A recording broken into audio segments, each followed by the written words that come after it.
Welcome to day 219. We are in Daniel 2 and 3 and Jeremiah 7 and 8. So this is a cool part because we're kind of easing into Daniel. It's not just all at once, but be prepared. It's coming. So let's just get at it. I got quite a few things I want to talk about. The mention of witchcraft and magicians and astrologers again.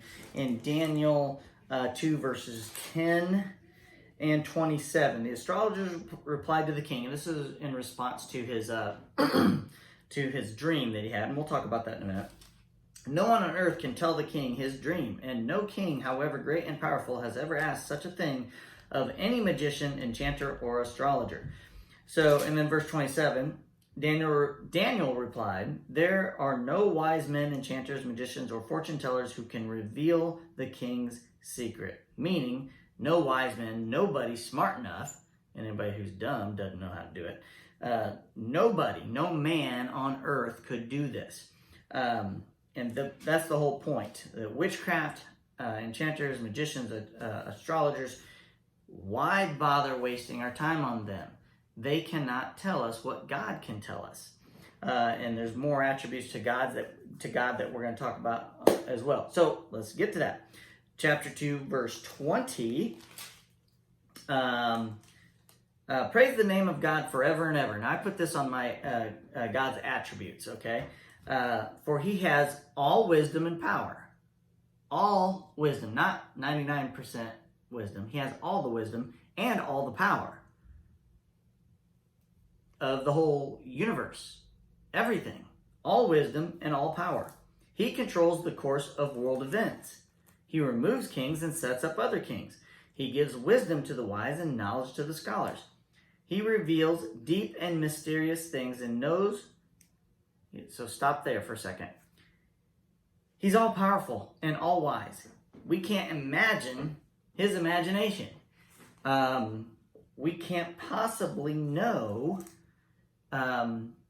what's going to happen. But that's the whole point. That we need him. And he wants us to want to be a part of his life. He wants us to know him. So here's the next part of this. He reveals deep and mysterious things and knows what lies hidden in darkness, though he is surrounded by light.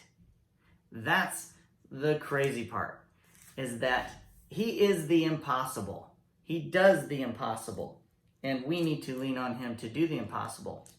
And sometimes we don't get what we want because we're selfish, but we need to be asking him to do those impossible things. Not just help me with this test or help me get this thing that I need. Those are all selfish things. We need to put our hope in him and ask him to do great things because he will do great things. Now, the dream. I'm not going to go read through the whole thing. I'm going to mention a couple things. So I went ahead. I've got a Daniel paper that I'm making. All right. And I know you can't really see it. I'll hold it up there for a second. But I went ahead and drew a little note-taking thing of the statue. And I'm labeling some things on it. And you should do that too. Just because it helps. Just reading something doesn't help you. Watching a video along with the reading helps you put it in long-term memory. Taking notes, watching a video, puts it in long-term memory. Taking notes, watching a video, and talking about it with somebody else puts it further into your long-term memory. So talk about this when you get up, when you go to bed, the whole thing. But I made a statue here, and I wrote the stuff down for me to help me understand. And I got it confused with something else. I was thinking 4 nations, and if you notice, there's 5 nations plus something else, the rock. So it's easy to confuse this with other dreams and other things that we read in the Bible. So it's good to do this. I'm just letting you know I did it, and it helped me to understand that. Okay, the dream. It's the head of gold. I'll just look at my own. It's head of gold, chest and arms are silver. So the chest and the arms are silver. The belly and the thighs are bronze. And the legs are iron. And then you get to the feet that is baked clay and iron. And those are all significant things. And then you have the rock that destroys all of it. So you can read all that. Hopefully you read it. So let's get to the next thing. Let's talk about the rock and the future.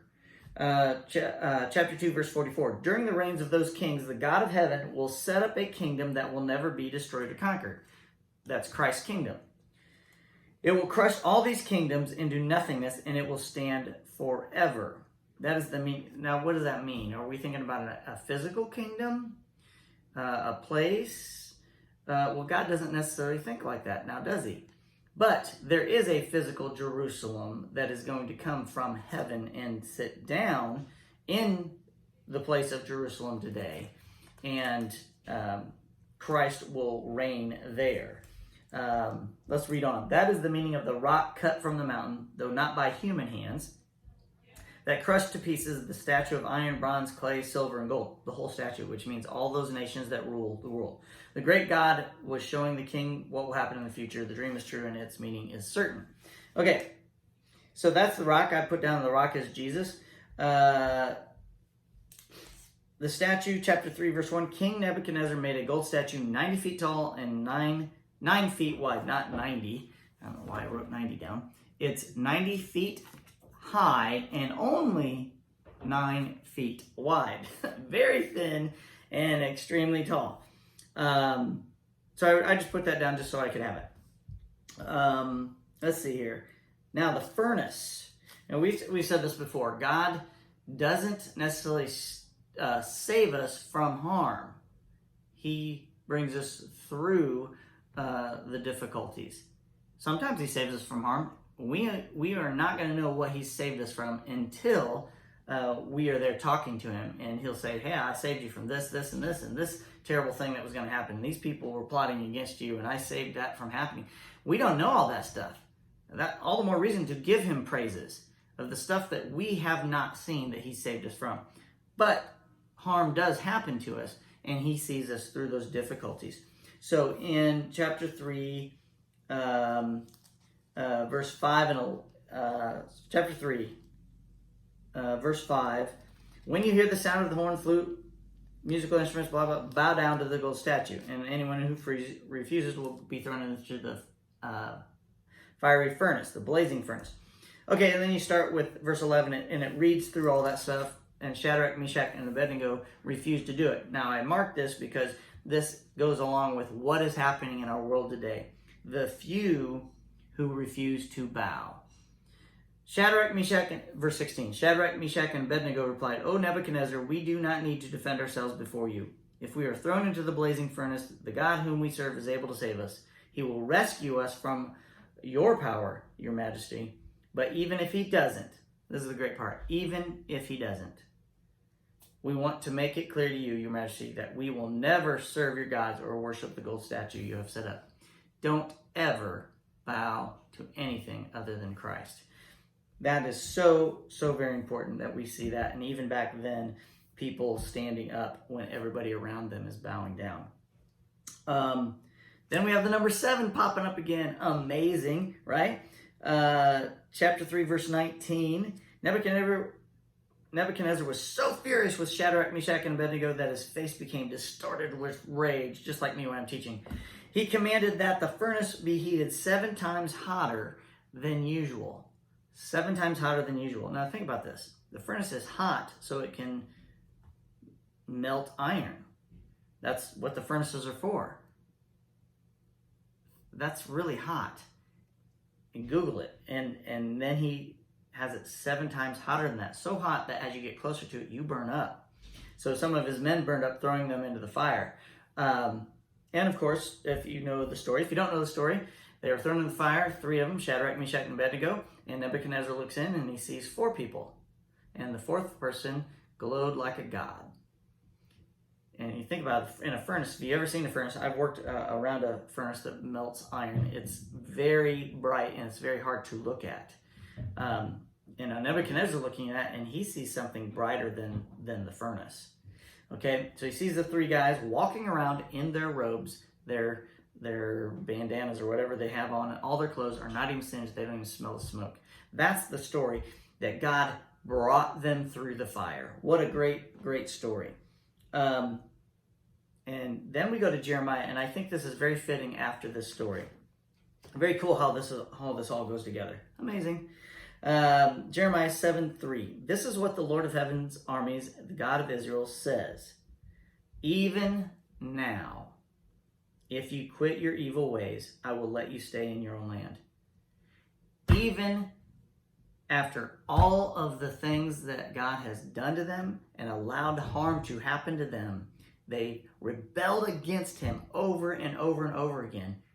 Even at the end, he offers forgiveness.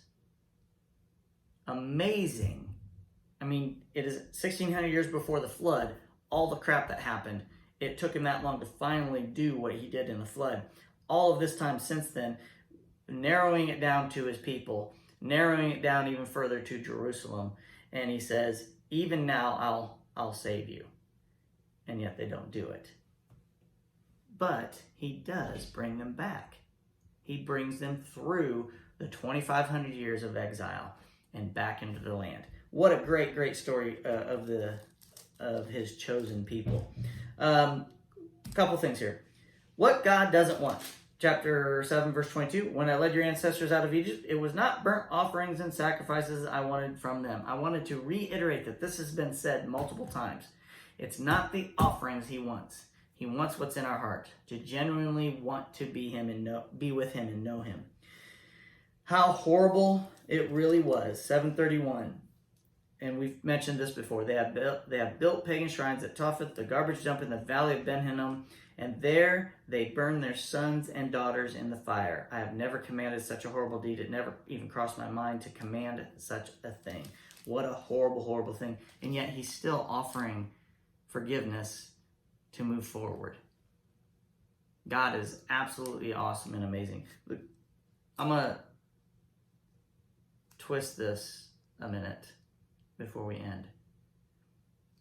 The great thing about all those children that have been burned in the fire, it's like, how in the world can you say something great about this? The great thing about all those children and all the children who have died in all these other countries from starvation or just beatings, we will see every one of them in heaven. Those are all innocent. It mentions them as innocent blood. All of those children are going to be in heaven. That is an awesome thing about God.